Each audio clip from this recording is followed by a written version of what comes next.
నమస్కారం ఈటీవీ 360కి స్వాగతం. ముందుగా ప్రధానాంశాలు. 2019 కల్లా స్వచ్ఛ భారత్ కల సాకారం చేద్దాం, ప్రతి ఒక్కరూ కలిసి రావాలని కేంద్రం పిలుపు. బహిరంగ మలమూత్ర విసర్జన రహితం దిశగా ఏపీ, ఓడీఎఫ్లుగా 110 పురపాలికలు, 1360 పంచాయతీలు. స్వచ్ఛాంధ్ర నిర్మాణానికి కేంద్రం సంపూర్ణ మద్దతు, స్వచ్ఛ భారత్ కింద 186 కోట్ల నిధులు మంజూరు. రాష్ట్రంలో అసంఘటిత కార్మికులకు చంద్రన్న బీమా, 2 కోట్ల మందికి లబ్ధి చేకూరుతుందన్న ముఖ్యమంత్రి. శాంతి మార్గమే భారత విధానమన్న ప్రధాని, మేధో వలసలతో ఆందోళన అవసరం లేదని స్పష్టీకరణ.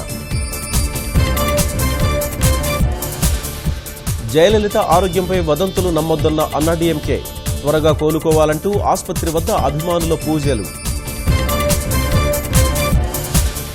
శ్రీవారి బ్రహ్మోత్సవాలకు శాస్త్రోక్తంగా అంకురార్పణ, మాడవీధుల్లో ఏర్పాట్లు పరిశీలించిన విశ్వక్సేనుడు. కోల్కతా టెస్టులో పటిష్ట స్థితికి కోహ్లీ సేన, రాణించిన రోహిత్, 339 పరుగుల ఆధిక్యంలో భారత్.